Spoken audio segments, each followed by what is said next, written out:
Growing up, I had parents that deeply cared for me. They took me and my three siblings on outings to the zoo, hiking, cycling, and we had lots of fun together. My childhood didn't just consist of fun activities with my friends, as my family was very much a big part of the joyous memories I hold until today. This is something that I'm deeply grateful for and a privilege that few get to enjoy. However, it dawned upon me as I grew older that love needs to evolve over time as we grow and change.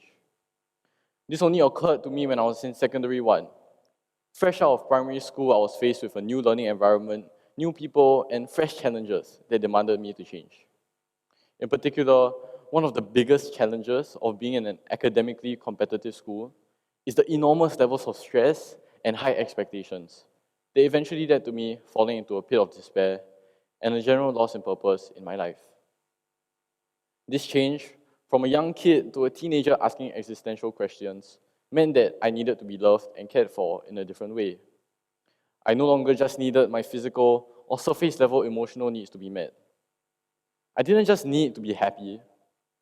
Rather, I longed for deeper emotional fulfillment that could only be provided by guidance through mentorship and a willingness to be patient and accept the struggles of teenagehood.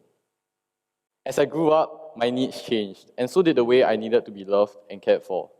This was my first revelation on love. That love needs to evolve over time as we grow. My second revelation on love came to me during a conversation with my mentor on the role of family in my life so far. We were talking, and I realized that despite the fact that my family deeply cared for me, the typical high expectations of an Asian household had taken a toll on me. And high expectations make sense. They can push lazy students to work harder, perform better, and do well in their academics. But it also discounts reality, as it unintentionally imposes a high standard of perfection onto students. For me, it led to a fear of failing, being vulnerable, and admitting to my faults. Because of this, that year, throughout my struggles, I opened up to my friends rather than my family. And they kept me going. Most young people today will be able to relate to this, but my journey didn't end there. At this point, most of my daily concerns and worries were governed by academia or friends in school. However, while I was having a conversation with my mentor, he asked me one simple question. What do you need from your family? At that point, only one thought could cross my mind. I needed to be loved.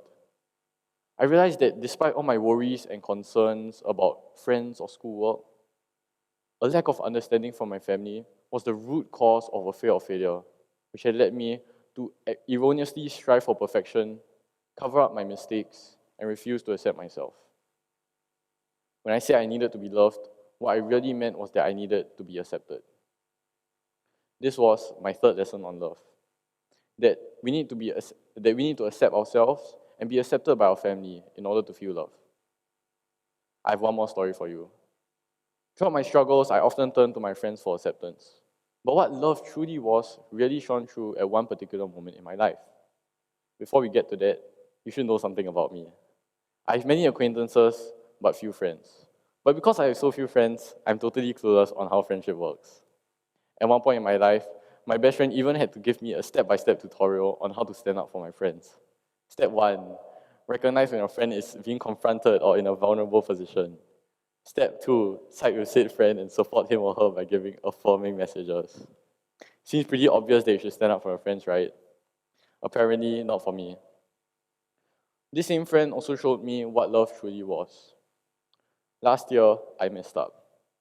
I spilled a secret that I promised not to expose.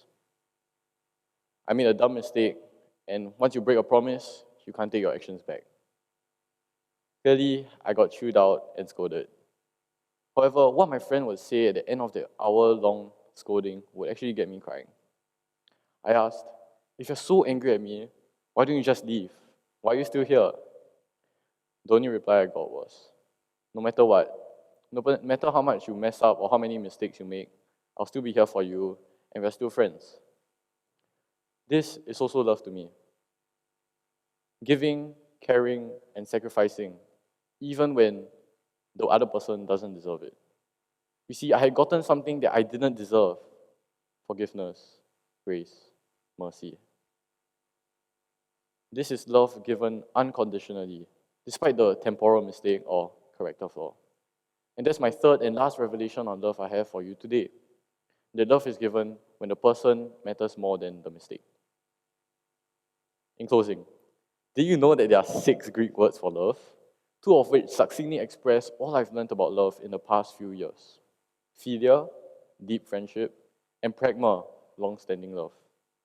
Although we commonly think about romantic attraction as love, the understanding that the English word love actually encapsulates so many different and deep concepts of connection allow us to look deeper into how we love and are loved in our lives, such as in the deep friendship love given through my friend's forgiveness, or the long-standing love I needed from my family.